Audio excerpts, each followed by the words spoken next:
মক্কা যখন বিজয় হয়ে গেল, ওয়াহশী পালায়ে যাচ্ছে। মক্কা মুকাররমা বিজয়ের পর দলে দলে মানুষ ইসলাম গ্রহণ করতে লাগলো। সুবহানাল্লাহ।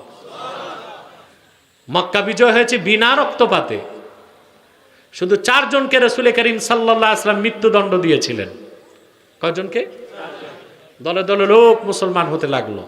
ওয়াহশী পালায়ে যাচ্ছে। লোকজন বলল, ইয়া ওয়াহশী আইনা তুরিদ, তুমি কোথায় যাও? ওয়াহশী বলল, দলে দলে লোক মুসলমান হচ্ছে, মুহাম্মদ সাল্লাল্লাহু আলাইহি ওয়াসাল্লাম সবাইকেই ক্ষমা করে দিচ্ছেন, তবে আমি ক্ষমার উপযুক্ত নই।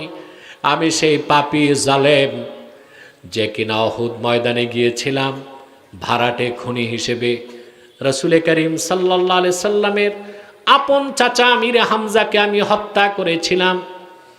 আমিরে হামজার দেহ মোবারক যখন উহুদ ময়দানে লুটায় পড়ল, আবু জেহেলের স্ত্রী হেন্দা রাসূলুল্লাহর চাচার সিনা মোবারক বিদর্ণ করে কাঁচা কলিজা বের করে চর্বণ করতে লাগলো। আমিরে হামজার নাক কান কেটে মালা তৈয়ার করে গলায় পরিধান করে উল্লাস করলো। সিরাতের কিতাব সাক্ষ্য দেয়, আল্লাহর হাবিব সাল্লাল্লাহু আলাইহি সাল্লামের দান শহীদ হবার কারণেও উহুদ ময়দানে রাসূলুল্লাহ এত বেশি ব্যথা পান নাই। ওয়াহশীর দ্বারা আমিরে হামজার শাহাদাতের পর চাচা আমিরে হামজার মৃত্যুর দৃশ্য দেখে রাসূলুল্লাহ যতটুকু ব্যথা পেয়েছেন। লোকেরা বলল, রে ওয়াহশী, একটিবার তুমি রাহমাতুল লিল আলামিনের কদমে চলে যাও, মুহূর্তের মধ্যে তোমার মতো পাপীকেও তিনি ক্ষমা করে দিতে পারেন। ওয়াহশী বলেন, বুক ভরা ব্যথা, বুক ভরা ভয় আর শঙ্কা নিয়া থরথর করে কাঁপতে কাঁপতে আমি রাসূল করিম সাল্লাল্লাহু আলাইহি ওয়াসাল্লামের কদমের সামনে দাঁড়ালাম। আল্লাহর হাবিব বললেন, কে হে তুমি? আমি বললাম, আমার নাম ওয়াহশী। আল্লাহর হাবিব জিজ্ঞেস করলেন, কোন ওয়াহশী? আমি বললাম, আপনার চাচা আমির হামজার হত্যাকারী। কেন এসেছ? ক্ষমা চাইতে এসেছি, আপনার কাছে কালেমার শিক্ষা নিয়ে মুসলমান হতে এসেছি। আল্লাহর হাবিব বললেন, রে ওয়াহশী, আমি কোনোদিন চাই নাই তুমি আমার সামনে এসে দাঁড়াবা।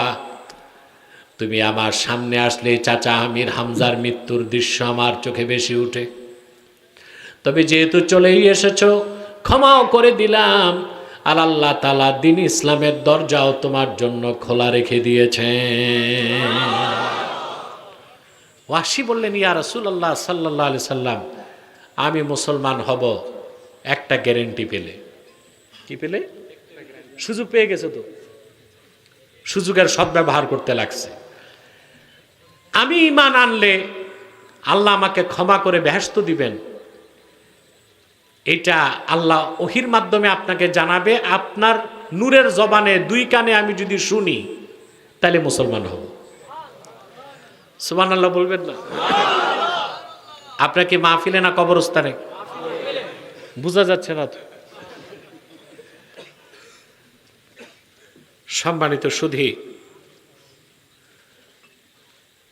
আল্লাহর হাবিব সাল্লাল্লাহু আলাইহি সাল্লাম বললেন, ঠিক আছে, অপেক্ষা করো। ওয়াহশীর প্রশ্নের জবাবে ওহী নাজিল হয়ে গেল। আল্লাহ তাআলা ডাক দিয়ে বললেন, ওয়াল্লাযীনা লা ইয়াদউনা মা'আল্লাহি ইলাহান আখারা ওয়া লা ইয়াকতুলুনান নাফসাল্লাতী হারামাল্লাহু ইল্লা বিল হাক্কি ওয়া লা يزنون ومن يفعل ذلك يلقى أثاما।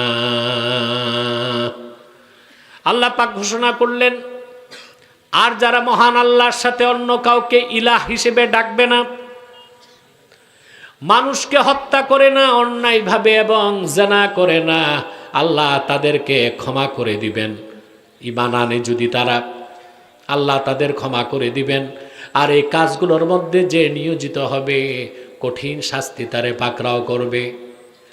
ওয়াহশী বললেন, ইয়া রাসূলুল্লাহ, ইয়া হাবিবাল্লাহ, ইন্নী আশরাকতু বিল্লাহ ওয়া কাতালতুন নাফসাল্লাতী হারামাল্লাহু ইল্লা বিল হাক্কি ওয়া জানাইতু, আমি তো শিরকের গুনাহ করেছি, আমি অন্যায়ভাবে মানুষ হত্যা করেছি, জীবনে কতবার জেনা করেছি তার কোনো খেয়াল নাই, তাইলে ঈমান এনে লাভ কি? আল্লাহর পক্ষ থেকে আবার ওহী চলে আসলো, ইল্লা মান তাবা ওয়া আমানা ওয়া আমিলা আমালান সালিহান ফাউলাইকা ইউবাদদিলুল্লাহু সাইয়্যাতিহিম হাসানাত ওয়া কানাল্লাহু গফুরুর রহিমা। আল্লাহ রাব্বুল আলামিন ঘোষণা করলেন, হাবিব আমার মুহাম্মদ সাল্লাল্লাহু আলাইহি ওয়াসাল্লাম ওয়াহশী সহ মানব জাতিকে জানায় দেন, বান্দা শিরক করুক, কুফর করুক, যত গুনাহ করুক, তাদের মধ্যে যে ব্যক্তি তওবা করবে, ঈমান এনে মুমিন মুসলমান হয়ে যাবে আর নেক আমল করবে, তাদের প্রত্যেকের জিন্দেগীর গুনাহগুলোকে আল্লাহ রাব্বুল আলামিন সওয়াবের দ্বারা বদল করে দিবেন। এবার ওয়াহশী বললেন, ইয়া রাসূলুল্লাহ, ইয়া হাবিবাল্লাহ, ইন্নী আরা ফীহি শারতান ফাহুয়াল আমালুস সালিহ। আল্লাহ তো বিনা শর্তে কিছু বলেন নাই, শর্ত রাখছে। কি রাখছেন? আমি ঈমান এনে মুসলমান হয়ে যাব, কিন্তু নেক আমল করতে পারবো কিনা এই ভরসা আমার নাই। ভরসা আমার। এবার আল্লাহর পক্ষ করে শিরকের গুনাহ করে, কুফরের গুনাহ করে, ওই রকম কাফের মুশরিককে কোনোদিনও আল্লাহ মাফ করবেন না। তাছাড়া বান্দা যত বড় গুনাহগার হোক না কেন, যাকে খুশি আল্লাহ তারে মাফ করে দিবেন। ওয়াহশী বললেন, ইয়া রাসূলুল্লাহ সাল্লাল্লাহু আলাইহি সাল্লাম, এখনো আমি ঈমান আনতে পারতেছি না। আল্লাহ তো বলছেন ইয়াগফিরু লিমান ইয়াশা, যাকে চান তারে মাফ করবেন, আমাকে যদি না চান। আহারে মুসলমান, বুঝো না কথা তো, মাতো না কেন? সাহাবী বলছেন, আল্লাহ তো আমার কথা বলেন নাই স্পেসিফিকলি, বলছেন ইয়াগফিরু লিমান ইয়াশা, যারে চান তারে মাফ করবেন, আমারে যদি না চান। মুসলমান, আমি বলে থাকি, আল্লাহর হাবিবের পেয়ারা সাহাবীগণ আল্লাহর কাছ থেকে বেহেশত লিখায় নিয়েছিলেন। সেজন্যই তো আহলুস সুন্নাহ ওয়াল জামাতের আকীদা বিশ্বাস, আকিদাতুন মুস্তাহকামাতুন সাবিতাতুন বিনুসুসিল কুরআনি ওয়াস সুন্নাহ ওয়া ইজমাইল উম্মাহ। কোরআন, হাদিস এবং ইজমা দিয়ে প্রমাণিত রাসূল করিম সাল্লাল্লাহু আলাইহি সাল্লামের সুমহান সাহাবীগণ সত্য ন্যায়পরায়ণতার মানদণ্ড। এই বিশ্বাস হৃদয়ে গেঁথে নিতে হবে। পারবেন না ইনশাআল্লাহ? সাহাবী সুবিধাটা কি তার নিছে না আমাদের সবার? সুবহানাল্লাহ কইবেন না? একা সুবিধা নিছে? হুকুমটা কি তার জন্যই খাস? তার জন্য খাস, আমাদের জন্য আম। সুবহানাল্লাহ। যদি ওয়াহশী এইরকম না করতেন, তা আমাদের মতো গুনাহগার সহজে কেমনে বেহেশতে যাইতাম? আমাদের মতো গুনাহগার যদি সত্য ন্যায়পরায়ণতার মানদণ্ড খুঁজতে হয়, ওয়াহশীর জীবনী থেকে নিতে হবে। ঠিক কিনা? এবার আল্লাহর পক্ষ থেকে চূড়ান্ত ঘোষণা আসলো, কুল ইয়া ইবাদিয়াল্লাযীনা আসরাফু আলা আনফুসিহিম লা তাকনাতু মির রাহমাতিল্লাহ ইন্নাল্লাহা ইয়াগফিরুয যুনুবা জামিআ ইন্নাহু হুয়াল গফুরুর রহিম।